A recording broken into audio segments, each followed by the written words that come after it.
আজকে করেছিলাম বিরিয়ানি পার্টি, আর এই পার্টিতে বিরিয়ানিটা এতই মজা ছিল আমরা হাতও খেয়ে ফেললাম। ইয়েস গাইস,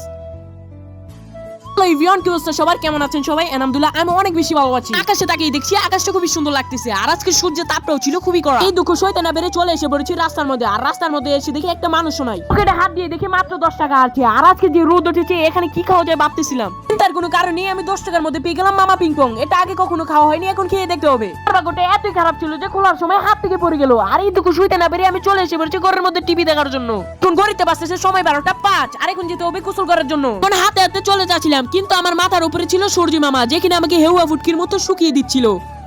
এখন আমি চলে এসে পড়েছি মিনি কক্সবাজার, যেটা আমাদের এলাকায় অবস্থিত। এখন গোসল শেষ করে চলে যাচ্ছিলাম বাড়িতে, কিন্তু এই হাসতে থাকা মুখটাও কালো হয়ে গেল এই ওয়েদার দেখে। কিছুক্ষণ পরেই বৃষ্টি আসবে।